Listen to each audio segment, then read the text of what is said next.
Olá, amigos do canal Videira Espírita, que todos sejam muito bem-vindos para mais um estudo da obra Há 2000 anos, ditado pelo Espírito Emmanuel, pela psicografia de Francisco Cândido Xavier, nosso querido Chico Xavier. Que todos possam usufruir dos ensinamentos que essa obra nos trará hoje, independente de quando for assistir a essa programação.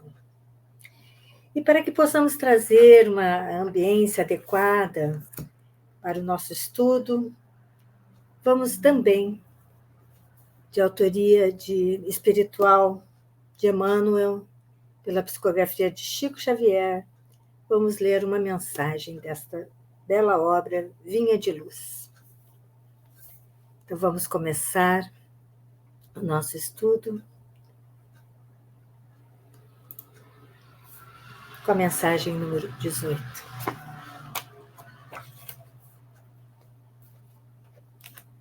O título é Ouçamos Atentos. Está narrado em Mateus, capítulo 6, versículo 33, e as palavras são de Jesus, que disse: Buscai primeiro o reino de Deus e sua justiça. Vamos ver o que Emmanuel traz para nós no seu comentário sobre as palavras de Jesus. Ele disse assim: Apesar de todos os esclarecimentos do Evangelho, os discípulos encontram dificuldade para equilibrar convenientemente a bússola do coração. Recorre-se à fé, na sede de paz espiritual, no anseio de luz, na pesquisa da solução aos problemas graves do destino. Todavia, antes de tudo, o aprendiz costuma procurar a realização dos próprios caprichos, o predomínio das opiniões que lhes são peculiares, a subordinação de outrem aos seus pontos de vista, a submissão dos demais à força direta ou indireta de que é portador, a consideração alheia ao seu modo de ser, a imposição de sua autoridade personalíssima, os caminhos mais agradáveis, as comodidades fáceis do dia que passa, as respostas favoráveis aos seus intentos e a plena satisfação própria no imediatismo vulgar. Raros aceitam as condições do discípulo. Raros aceitam as condições do discipulado.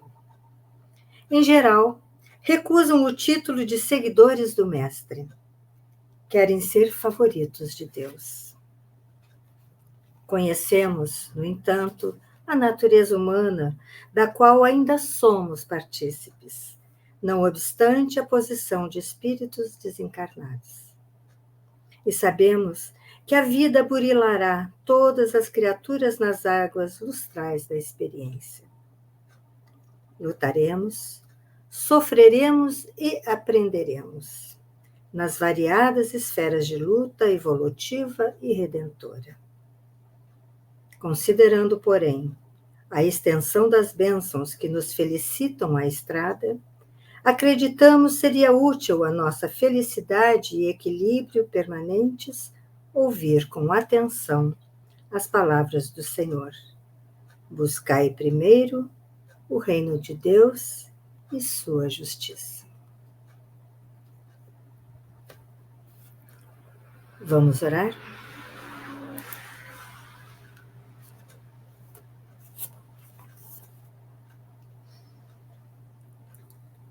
Amado Mestre Jesus, Espíritos benfeitores, o anjo guardião de cada um de nós, que a noite de hoje nos traga mais ensinamentos, mais ainda do que todos aqueles que já recebemos até então. Que possamos assimilar todas essas lições e trazê-las para a nossa experiência evolutiva. Que a vossa presença, Mestre, possa iluminar o nosso lar com o teu amor, para que possamos tirar o melhor proveito do estudo de hoje. Que assim possa ser, graças ao bom Deus. Então, amigos, vamos começar, como sempre fazemos, dando uma pequena retrospectiva no estudo anterior, né, para que a gente possa se situar e lembrar em que ponto paramos. O último estudo, nós começamos no término da conversa de Públio Lentulus com Calpurnia, no terraço. Primeiro ela teve uma conversa com o filho, Agripa, né, um diálogo belíssimo de mãe amorosa, né? E quando Agripa se recolheu, Públio apareceu e eles começaram a conversar. E, por fim, Públio queria ouvir de Calpurnia a opinião dela sobre a sua esposa Lívia. E, no fundo, ele queria muito. O que ele queria era ouvir que ele estava enganado. Porque ele ama a esposa, né? Toda leitura a gente sabe que ele ama, mas teve aquela questão do orgulho ferido, da questão da suposta traição de Lívia, que ele não soube suportar e sequer dividir com ela esse conhecimento para que as coisas pudessem ter sido esclarecidas. Mas então ele se recolhe, né, no início do estudo, ele se recolhe para os seus aposentos, triste, porque Calpurnia manteve o seu ponto de vista de ter encontrado Lívia muito diferente, então que ela não podia dizer nada diferente, aconselhou que ele deixasse o tempo dar as melhores respostas, né? E logo adiante, vimos então já Agripa saindo na tão desejada viagem, né? A viagem que foi aconselhada por Calpurnia, por sua mãe, para se afastar dessa questão amorosa, né? Desse drama que ele estava vivendo por amar a futura esposa de seu irmão.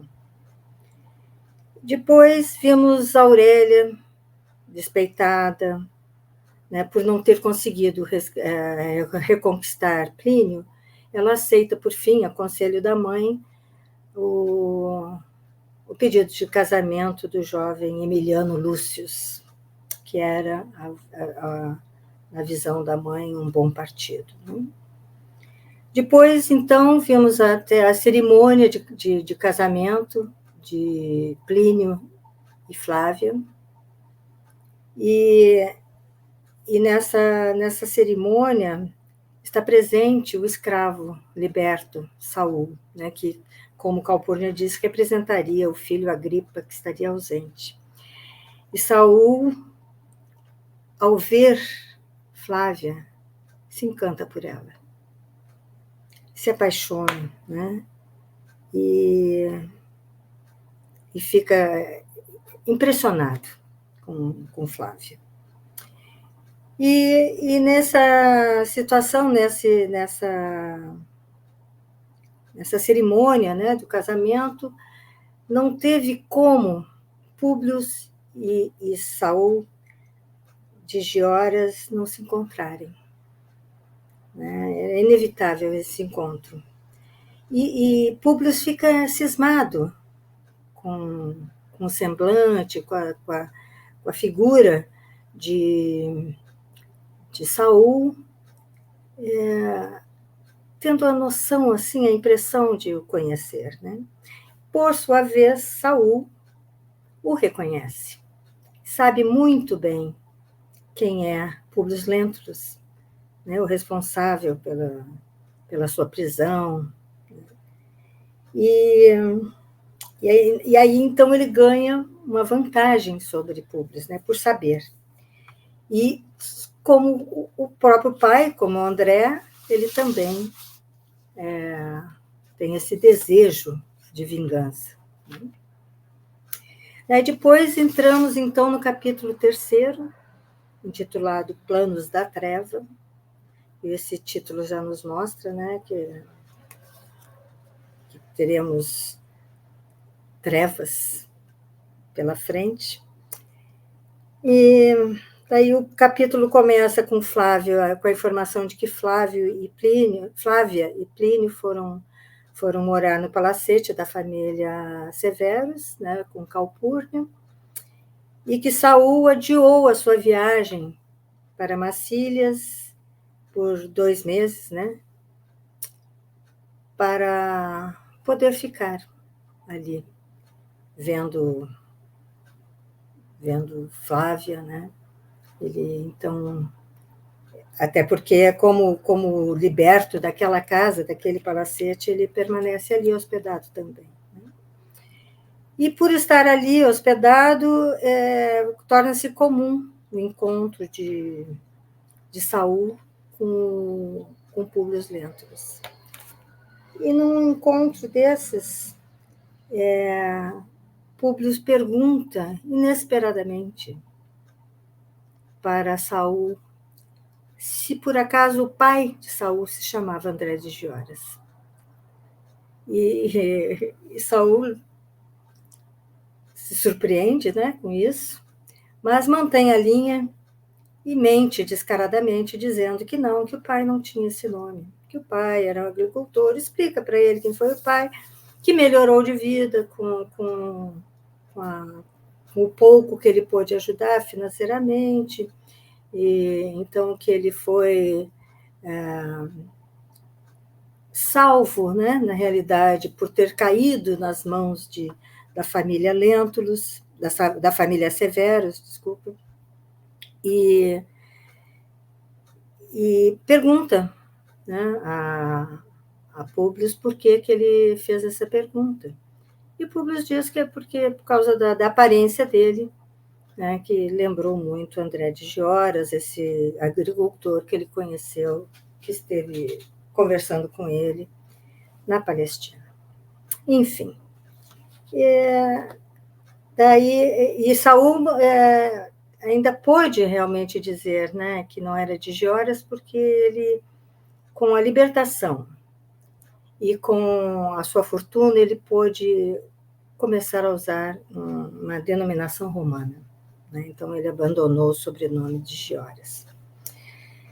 E daí também temos a informação de que Saul estava tão decidido a conquistar, né, a possuir, na realidade. A palavra que Emmanuel usa na descrição é possuir Flávia, né?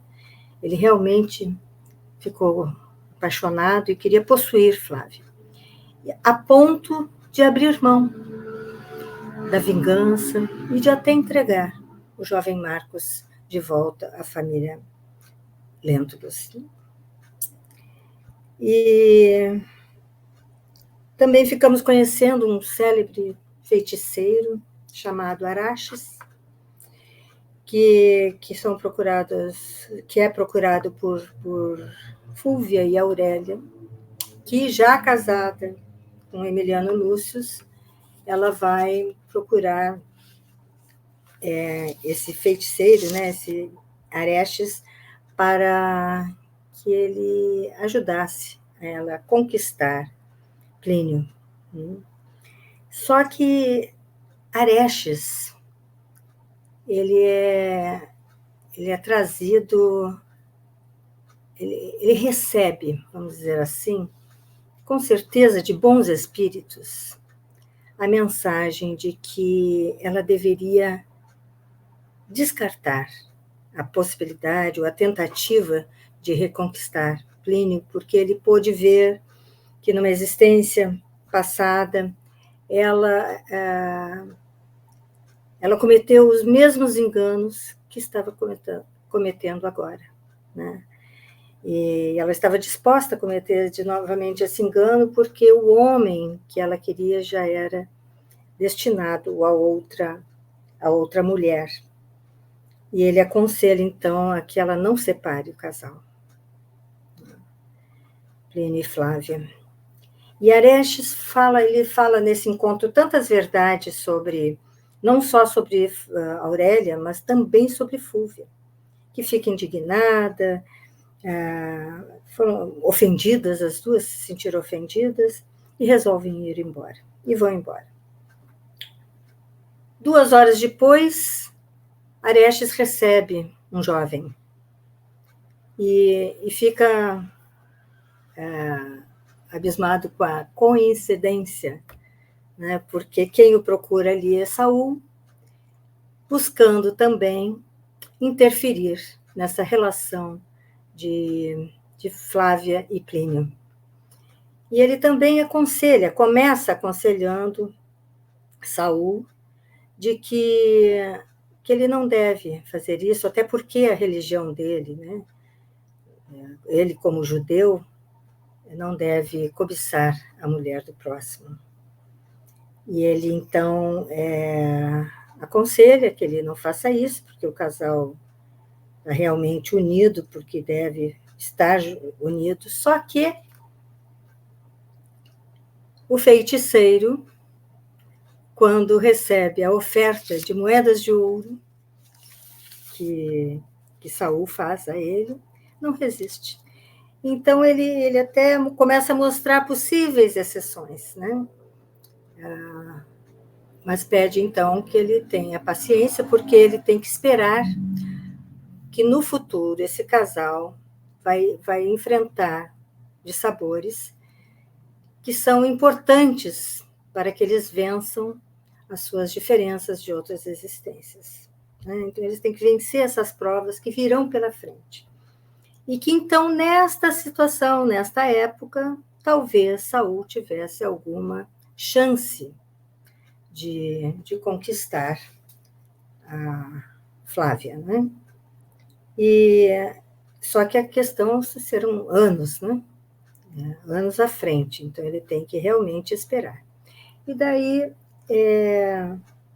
Arestes conta também que Flávia é desejada pelo irmão de Plínio, né? Pelo cunhado. Então, ele fica surpreso e, diante dessas revelações e recomendações de Arestes, ele resolve partir para Massília para cuidar da parte financeira, das questões financeiras, né, da sua fortuna. Esse foi um conselho dado pelo feiticeiro também. Só que antes de partir, Saul vai ao encontro de Flávia e nós vamos ver ele ali envenenando, né, aquela relação de amor e confiança existente entre Plínio e Flávia, fazendo maledicências. Ele conta para Flávia, sem necessidade nenhuma, não é? Ele conta para Flávia que a prima Aurélia, apesar de já estar casada, não esqueceu de Plínio. E que estava procurando vários, ele disse vários feiticeiros para conseguir, né, ter de volta o homem amado.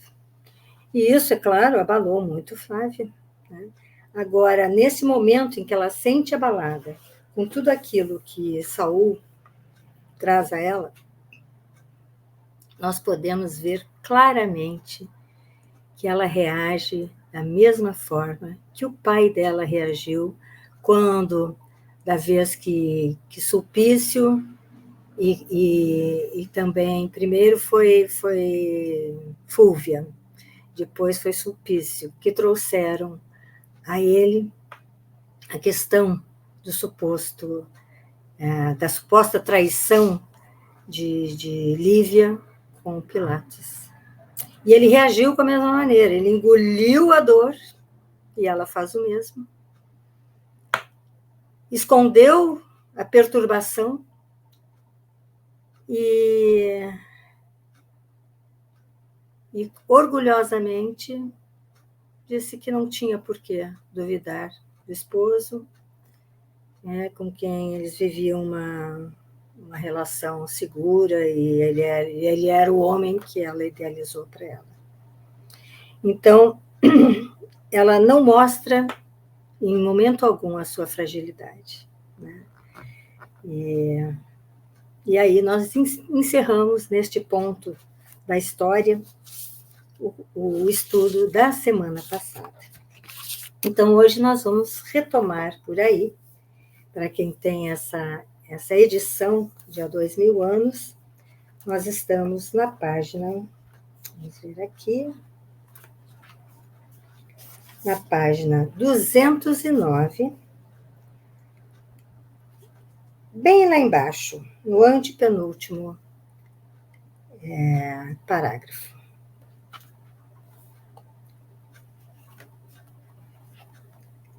Os primeiros infortúnios haviam atingido a vida conjugal de Flávia Lentulha, desculpem, sem que ela soubesse conjurar o perigo que ameaçava sua aventura para sempre.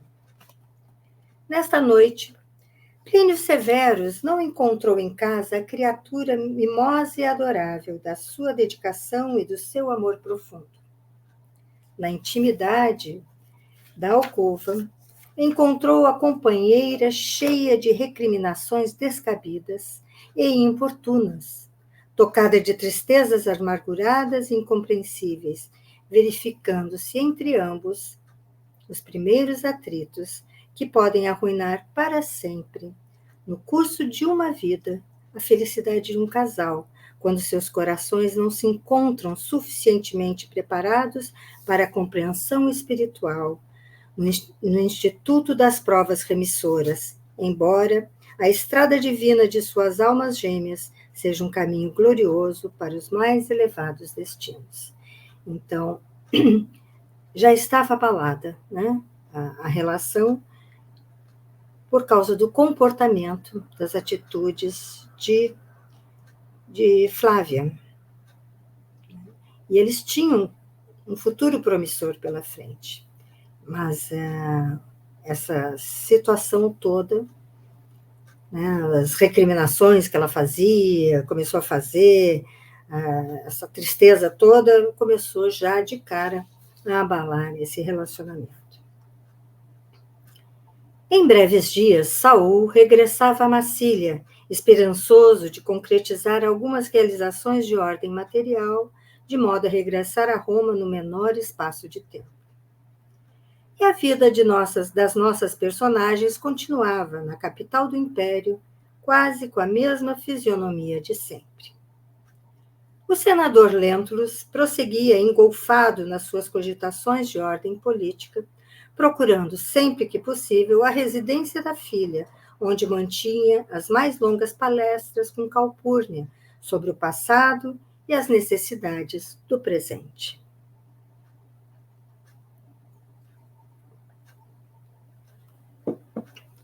Quanto a Lívia, afastada compulsoriamente da filha pela força das circunstâncias, longe de sua melhor amiga de outros tempos pela incompreensão, e prosseguindo distante do esposo, no ambiente dos seus afetos mais íntimos, refugiara-se na dedicada amizade de Ana, nas preces mais fervorosas e sinceras. Então, vamos lembrar sempre o poder, né? O poder da prece. E era nesse poder que Lívia estava se mantendo, porque afinal ela perdera, né, dentro do lar, tudo aquilo que ela mais prezava, que era o amor do marido, a criação da filha, né? Diariamente, ambas procuravam orar em dolorosa soledade, ao pé daquela mesma cruz grosseira que lhes dera Simeão no instante extremo. Lembram? A pequena cruz de madeira, né? que Simeão presenteou Lívia.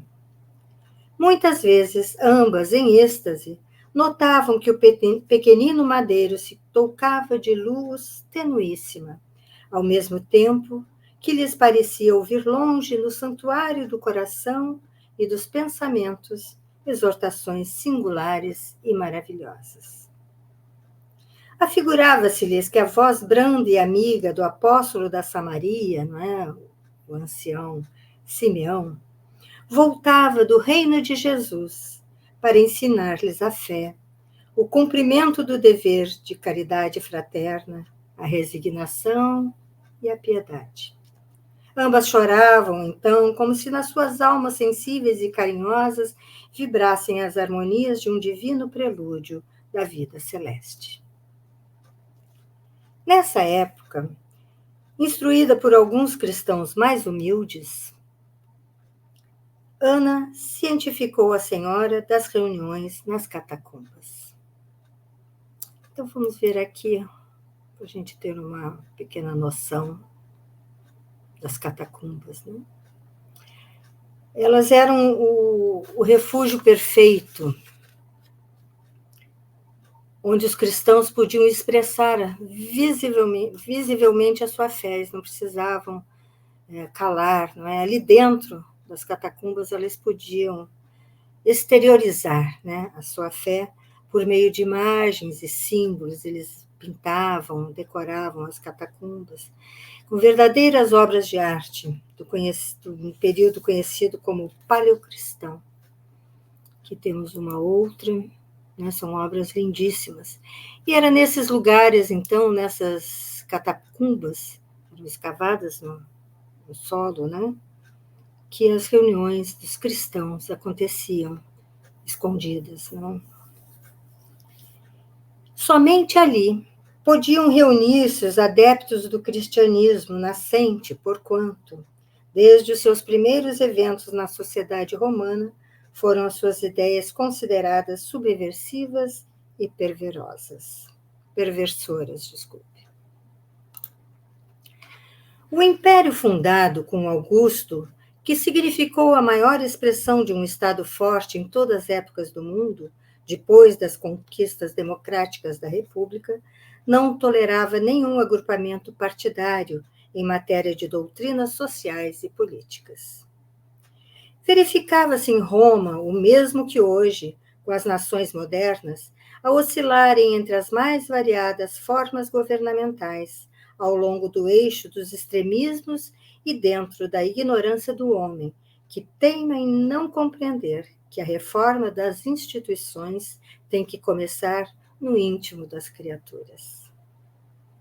As únicas associações admitidas eram, então, as cooperativas funerárias, em vista de seus programas de piedade e proteção aos que já não podiam perturbar os poderes temporais do César. Perseguidos pelas leis, que eles não toleravam as ideias renovadoras, encarados com aversão pelas forças poderosas das tradições antigas,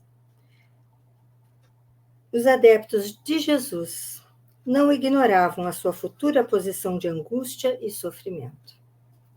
Alguns éditos, alguns editais mais rigorosos, os compeliam a ocultar a manifestação de crença, embora o governo de Cláudio procurasse sempre o máximo de ordem e equilíbrio, sem grandes excessos na execução dos seus desígnios. Alguns companheiros mais esclarecidos na fé advogavam publicamente as suas teses em epístolas, em cartas, ao sabor da época, mas muitos antes dos crimes tenebrosos de Domício Nero, Nero famoso por ter mandado matar a mãe, acusado disso, e também de ter ateado fogo em Roma, né? Então, muito antes dos crimes tenebrosos dele, a atmosfera dos cristãos primitivos era já aflição, angústia e trabalhos penosos. Desse modo, as reuniões das catacumbas efetuavam-se periodicamente, nada obstante seu caráter absolutamente secreto. Grande número de apóstolos da Palestina passavam em Roma, trazendo aos irmãos da metrópole as prédicas, as pregações mais edificantes e consoladoras. Ali, no silêncio dos grandes maciços de pedra, em cavernas desprezadas pelo tempo, ouviam-se vozes profundas e edificantes, que comentavam o Evangelho do Senhor ou encareciam as sublimidades do seu reino, acima de todos os precários poderes da perversidade humana. Tochas brilhantes iluminavam esses desvãos subterrâneos, que as eras protegiam, dando às suas portas empedradas uma impressão de angústia, tristeza e supremo abandono. Sempre que um peregrino mais dedicado aportava a cidade, havia um aviso comum a todos os conversos. O sinal da cruz, feito de qualquer forma, era a senha silenciosa entre os irmãos de crença. E feito desse ou daquele modo especial, significava um aviso, cujo sentido era imediatamente compreendido. Daí nós podemos ver, então, o sinal da cruz. Eu fui buscar, essa origem. Então, os 5 dedos estendidos representam as 5 chagas de Cristo. Um para cada mão de Cristo, um para cada pé e um no peito. Então, são 2 mãos, 2 pés e o peito. O movimento. Com a sua cruz, Cristo tira toda a condenação do homem. Por isso, da esquerda para a direita. A testa simboliza o céu e a sabedoria. O peito simboliza o infinito amor de Jesus e Deus. Os ombros significam o poder de Deus e uma oração ao Espírito Santo. E a cruz passou, então, a ser um símbolo do cristianismo e também da Páscoa. Antes, era um símbolo de condenação. Com a morte do Cristo, tornou-se símbolo da salvação. Então, por meio dessas comunicações incessantes, continua o relato, Ana conhecia todo o movimento das catacumbas, colocando sua senhora a par de todos os fatos que se desenrolavam em Roma sobre a redentora doutrina do crucificado. Assim é que, quando se anunciava a chegada de algum apóstolo da Galileia ou das regiões que lhes são fronteiriças, Lívia fazia questão de comparecer, fazendo-se acompanhar pela serva desvelada e fiel, atravessando os caminhos a pé, embora, olha a mudança, embora trajasse agora a sua indumentária patrícia, de conformidade com a autorização do marido para professar livremente as suas crenças. Ela estava ciente de que, perante a sociedade, sua atitude representava grave perigo. Mas o sacrifício de Simeão fora um marco de luz assinalando seus destinos na terra. Adquirira coragem, então vamos ver aqui, ela adquirira coragem, serenidade, resignação e conhecimento de si mesma, para nunca tergiverar, para nunca inventar, para nunca criar subterfúgios ou dar desculpas, em detrimento da sua fé ardente e pura. Se as suas antigas relações de amizade em Roma atribuíam suas modificações interiores à demência, se o marido não a compreendia, e Calpurno e Plínio cavavam ainda mais o grande abismo que Públio havia aberto entre ela e a filha, possuía o seu espírito na crença um caminho divino para fugir de todas as terrenas amarguras, sentindo que o divino mestre de Nazaré lhe dulcificava as úlceras da alma, compadecendo-se do seu coração retalhado de amarguras. Então, ela sofria com toda essa situação, mas a fé era tão verdadeira e profunda, que era, na realidade, quem lhe sustentava. Era-lhe a fé como um archote luminoso, clareando a estrada dolorosa, e do qual se irradiavam os clarões da confiança humana na providência divina, que transforma as provações penosas da terra em luzes sacrossantas e antecipadas das eternas alegrias do infinito. E desta maneira, encerra-se o capítulo 3º. E vamos, então, entrar no capítulo 4º, intitulado Tragédias e Esperanças.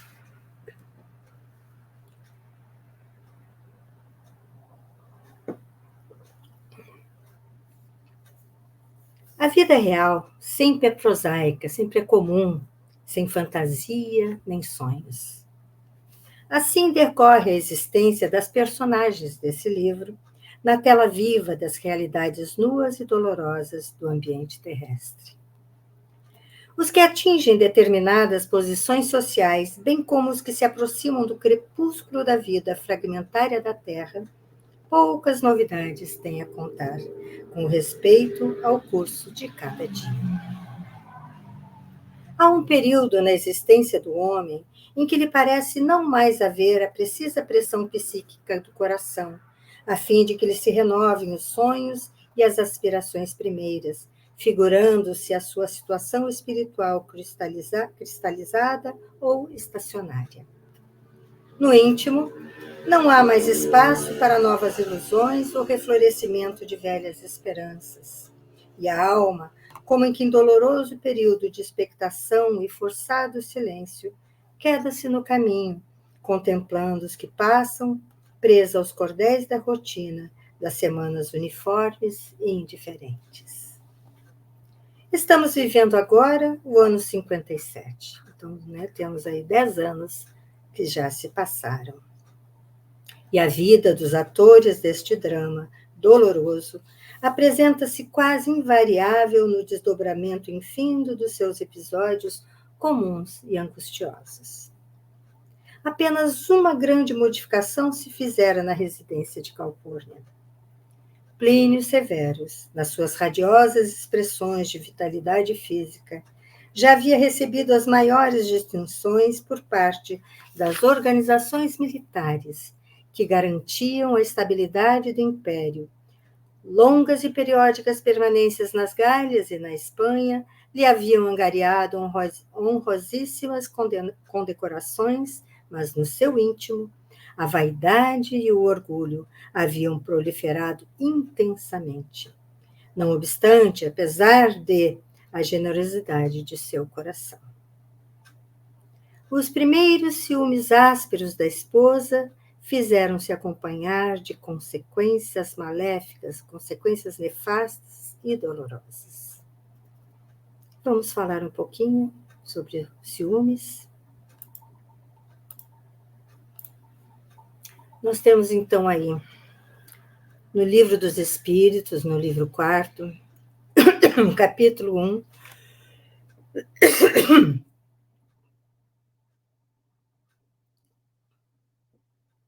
das penas e gozos terrestres. Questão 933. A pergunta de Kardec. Assim como, muitas vezes, é o homem o causador dos seus sofrimentos materiais, também o será de seus sofrimentos morais? Respondem os espíritos. Mais ainda, desculpem.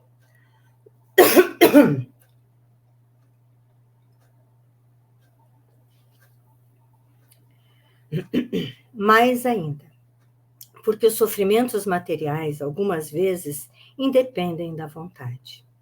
Mas o orgulho ferido, a ambição frustrada, a ansiedade da avareza, a inveja, o ciúme, todas as paixões, numa palavra, são torturas da alma.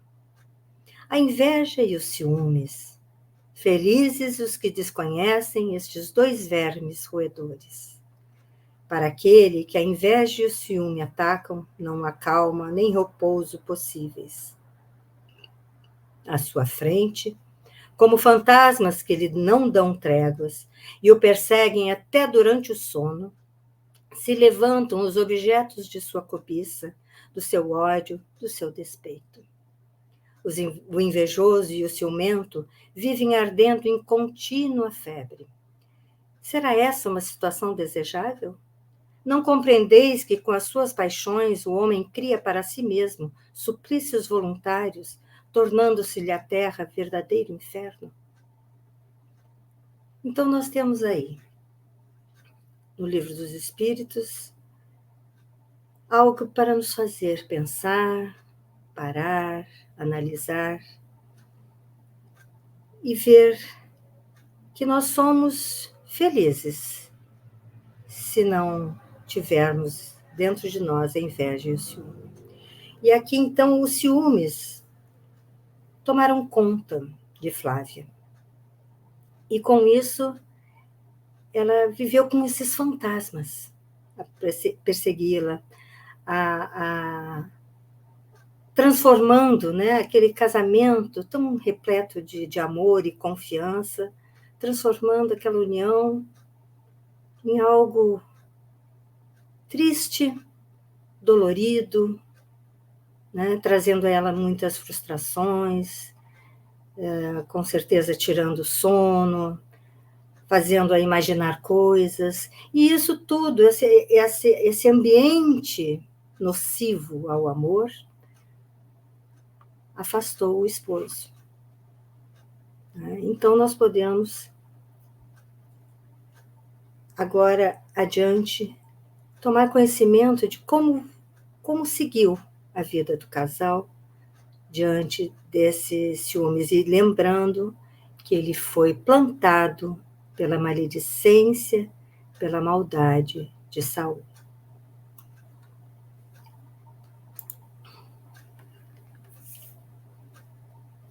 Aos criminosos propósitos de Saul, juntaram-se as pérfidas, as desleais confidências das amigas mentirosas, e Flávia Lentulha, longe de gozar a ventura conjugal, a que tinha direito pelos seus elevados dotes de coração, descera sem sentir, dado seus ciúmes desmesurados, quer dizer, ciúmes exagerados, aos tenebrosos abismos do sofrimento e da provação. Então, é como, né, podemos ver ali na questão 933 do Livro dos Espíritos. Para um homem da condição de Plínio, era muito fácil a substituição do ambiente doméstico pelas festividades ruidosas do circo, na companhia de mulheres alegres que não lhe faltavam em todos os lugares da metrópole do pecado.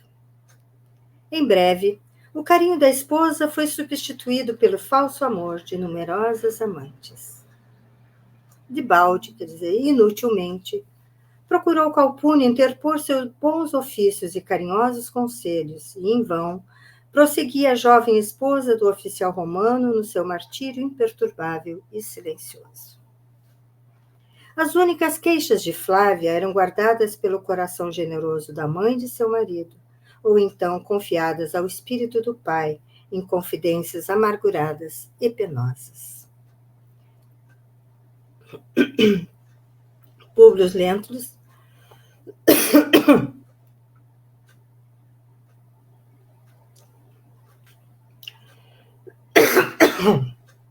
desculpem. Públio Lentulus, compreendendo a importância da cooperação feminina na regeneração dos costumes e no reerguimento do lar e da família, incitava a filha ao máximo de resignação e tolerância, fazendo-lhe sentir que a esposa de um homem é a honra do seu nome e o alimento da sua vida, e que, enquanto o marido se perverte no torvelinho das paixões desenfreadas, escarnecendo de todos os bens da vida, basta, às vezes, uma lágrima da mulher para que a paz conjugal volte a brilhar no céu sem nuvens do afeto puro e recíproco. Então, essa era a orientação do pai para sua filha. Para o espírito de Flávia, a palavra paterna tinha foros de realidade insofismável, era incontestável tudo que o pai dizia, né? Indiscutível. E ela buscava amparar-se nas suas promessas e nos seus conselhos, julgados preciosos, esperando que o esposo voltasse um dia ao seu amor entre as bênçãos do caminho.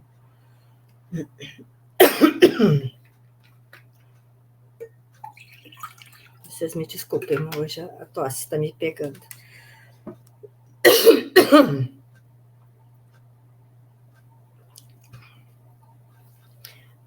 Enquanto isso, Plínio Severus dissipava no jogo e nas folganças uma verdadeira fortuna. Sua prodigalidade, seus gastos excessivos com as mulheres, tornara-se proverbial, tornara-se muito conhecida nos centros mais elegantes da cidade. E poucas vezes buscava um ambiente familiar, onde, aliás, todos os afetos se conjugavam para esclarecer-lhe docemente o espírito desviado do bom caminho. A morte do velho pretor Salvio Lentulus, antes do ano 50, quer dizer, então nós temos aqui o comunicado, né, a informação de que o tio de Públio Lentulus, marido de Fúlvia, morreu antes do ano 50. A morte do velho pretor Salvio Lentulus, antes do ano 50, obrigara a família de Públio e os remanescentes de Flamínio aos protocolos sociais junto de Fúlvia e da filha, por ocasião das homenagens prestadas às cinzas do morto, que, envolto no mistério da sua passividade resignada e incompreensível, havia passado pelo mundo. Bastou este ensejo para que Aurélia retomasse a oportunidade perdida. Um olhar, um encontro, uma palavra, e o filho mais moço de Flamínio, enamorado das belezas pecaminosas, restabeleceu o laço afetivo que um amor santificado e puro havia destruído anteriormente. Então, eles retomaram o relacionamento que acontecia antes de Plínio rever Flávia adulta, né? E temos aqui, então, a confirmação daquilo que o feiticeiro Orestes falou, né? Ela está retomando o mesmo caminho, cometendo os mesmos enganos da existência anterior, com os mesmos personagens. Em breve, ambos eram vistos com olhares significativos pelos teatros, pelos circos ou pelas grandes reuniões esportivas da época. De todas essas dores, fizera Flávia Lentulha o seu calvário de agonias silenciosas dentro do lar que a sua fidelidade dignificava. Nas suas meditações silenciosas, muitas vezes deplorou os antigos desabafos de ciúme injustificável, que constituíram a primeira porta para que o marido se desviasse dos sagrados deveres em família. Mas no seu orgulho de Patrícia, ponderava que era muito tarde para qualquer arrependimento, considerando intimamente que o único recurso era aguardar a volta do esposo ao seu coração fiel e dedicado, com o máximo de humildade e paciência. Nos seus instantes de contrição, nos seus instantes de arrependimento, escrevia páginas amarguradas e luminosas pelos elevados conceitos que traduziam, ora implorando a piedade dos deuses em súplicas fervorosas, ora estereotipando as íntimas angústias em versos comovedores, lidos tão somente pelos olhos paternos, que a chorar de emoção considerava muitas vezes se a desventura conjugal da pobre filha não era igualmente uma herança singular e dolorosa. Por volta do ano 53, desaparecia em trágicas circunstâncias nos escuros braços da morte uma das figuras mais fortes desta história. Referimos-nos a Fúlvia, que 2 anos após o falecimento do companheiro, acusava as mais sérias perturbações mentais, além de inquietantes fenômenos orgânicos provenientes de passados desvarios.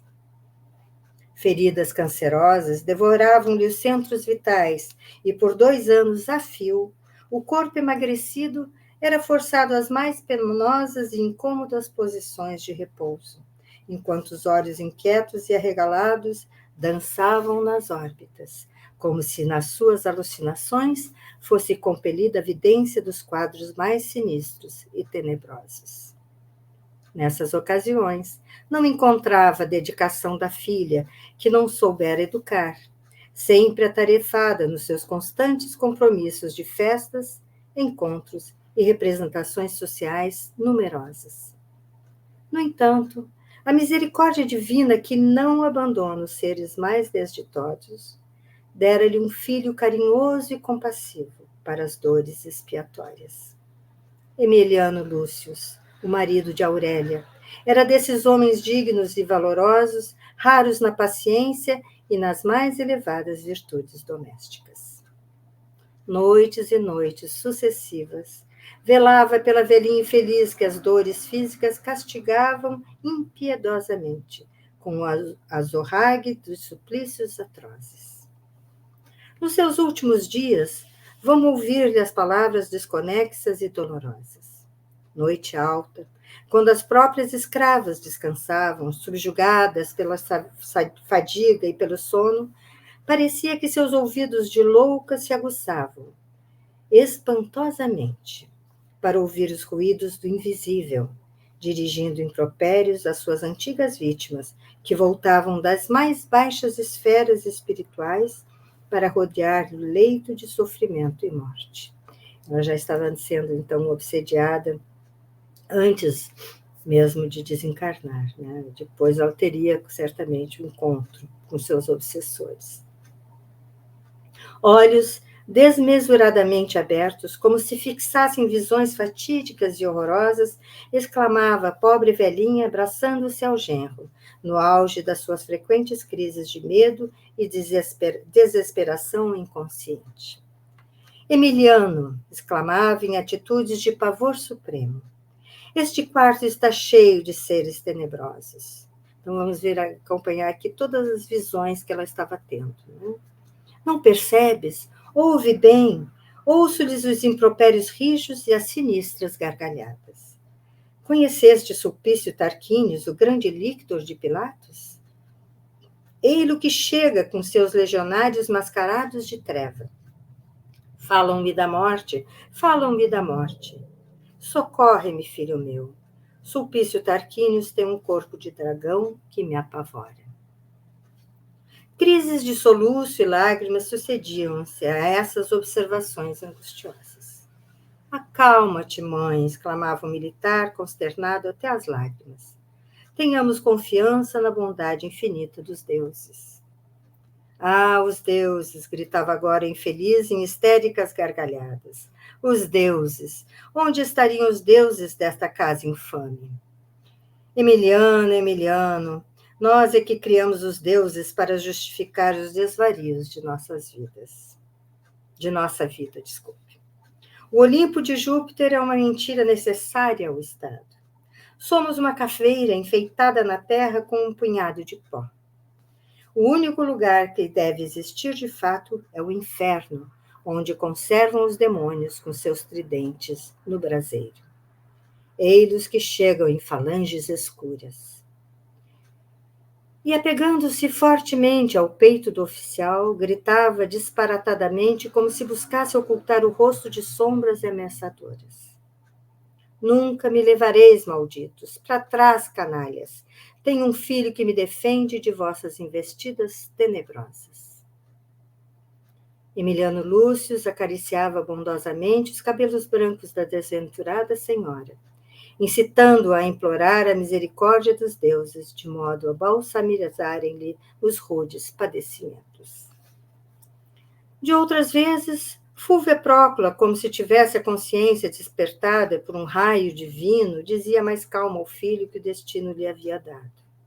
Emiliano, estou aproximando-me da morte e preciso confessar-te as minhas faltas e grandes deslizes.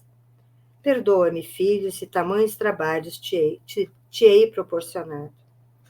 Minha existência misérrima foi uma longa esteira de crimes, cujas manchas horrorosas não poderão ser lavadas pelas próprias lágrimas da enfermidade, que ora me conduz aos impenetráveis segredos da outra vida.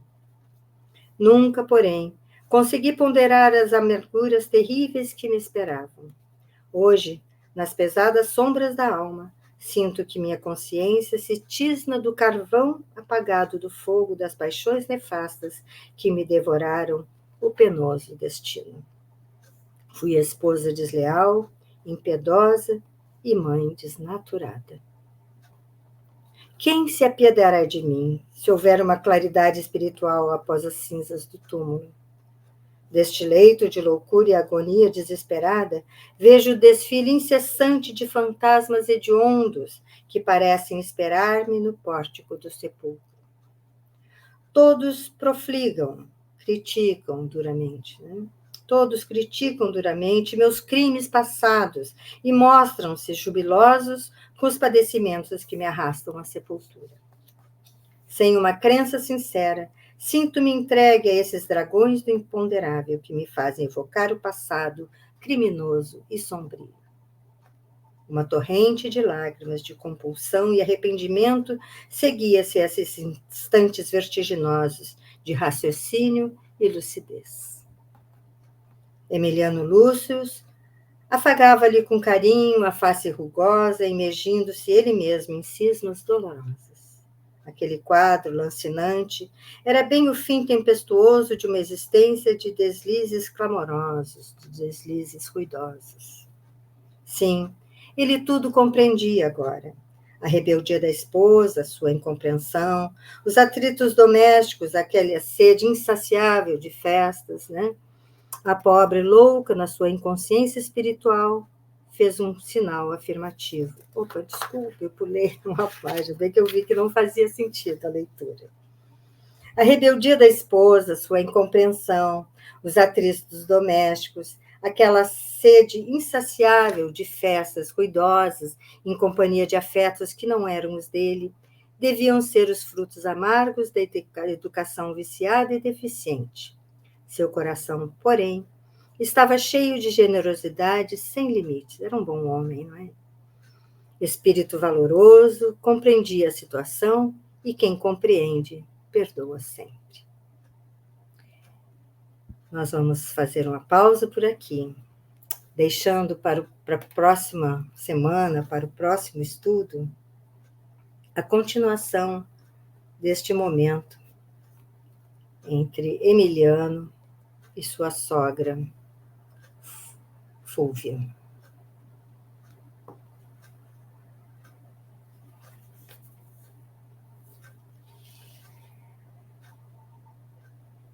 Que nós possamos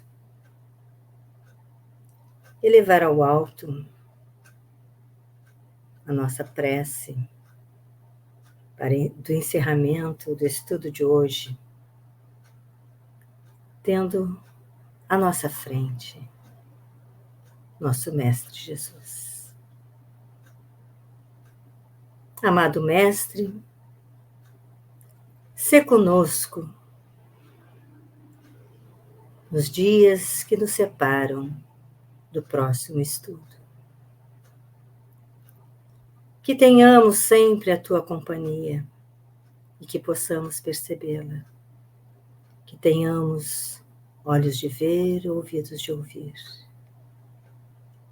Que nosso anjo guardião, esse companheiro inseparável, esteja sempre ao nosso lado também, nos aconselhando, e que tenhamos também ouvidos para ouvi-lo. Que possamos perceber-lhe os conselhos para seguir a nossa jornada evolutiva. Que o ensinamento recebido hoje nos permita profundas reflexões, para que possamos tirar a essência para a nossa vida diária. Abençoe nossos lares, abençoe a todo aquele que está acompanhando este estudo, e a humanidade, Senhor, que tanto precisa do teu amor e de tua luz. Que assim possa ser, graças a Deus. Então, nós nos despedimos aqui, amigos queridos do canal, e marcado encontro para a próxima terça-feira. Que assim possa ser, não é? Então, muita paz a todos.